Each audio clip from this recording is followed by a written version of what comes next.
Welcome back. Recently, the Eco Dialogue Collective hosted a high-level dialogue in Windhoek on the Extractive Industry Transparency Initiative, also known as the EITI. Now, the discussion explored how Namibia could benefit from joining the global transparency standard for the mining, oil and gas sectors at a time of growing investment and governance pressure. Joining us for that conversation this evening is Graham Hopwood, the Executive Director of the IPPR. Graham, good evening and thank you so much for joining us here on the Daily Roundup. Yeah, thanks Nina, great to be with you. Well, for viewers, Graham, who may not be familiar, what exactly is the Extractive Industries Transparency Initiative?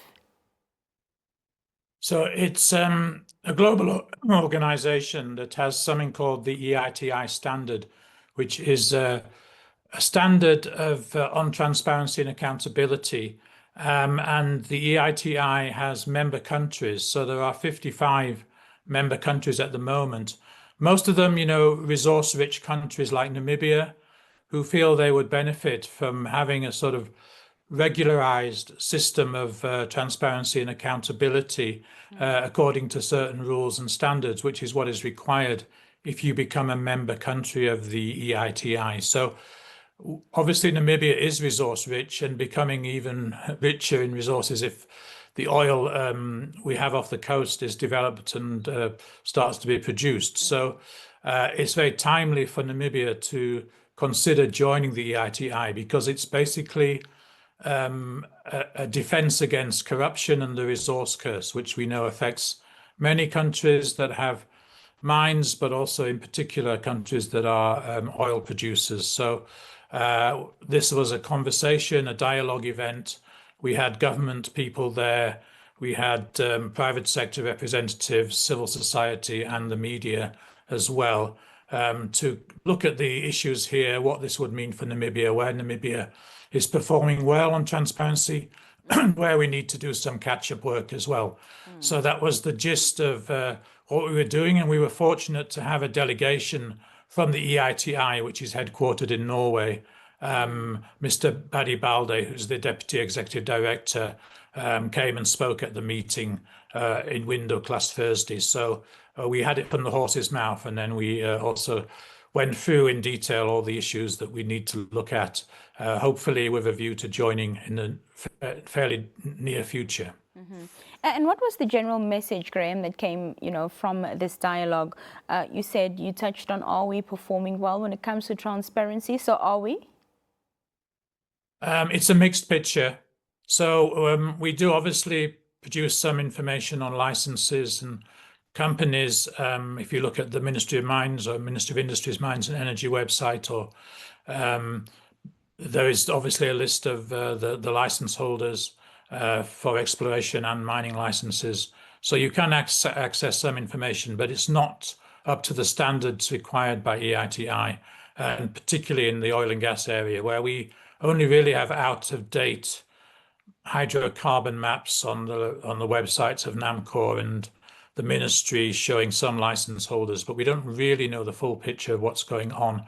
We also don't have public beneficial ownership registers or information. Beneficial ownership basically just means who are the real owners of the companies involved, not front people or proxies, but legally under international anti-corruption regulations, we should be publishing the real owners, the beneficial owners. So obviously when there's corruption risks involved, that's really important to know who's actually involved, because we can prevent conflict of interest and we can prevent possible corruption taking place. So we are doing well in some respects, but we could do a lot better. And the advantage of joining the EITI is that it's like a club where you have to meet certain standards.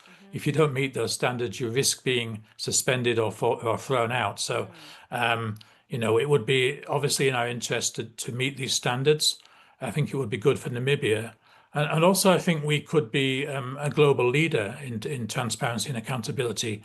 We've seen so many disasters and failures, particularly in terms of countries that are rich in oil, seeing corruption there and seeing that the benefits of the oil production don't really flow through to the people on the ground, the citizens of those countries. So we need to be different in Namibia, and we can be different. But one of the tools we must use is more transparency and accountability. And the EITI offers a sort of systemized way of achieving a lot of that. So it's not a solution, it's not a cure-all for corruption, but it will give us the tool, a key tool to prevent corruption and promote, as I say, transparency and accountability. So I think, as I say, I think it's very relevant and very timely for where Namibia is at the moment. As much as meeting standards, of course, is very important in this regard, what would, EITI membership practically mean for the country, for government, industry and citizens?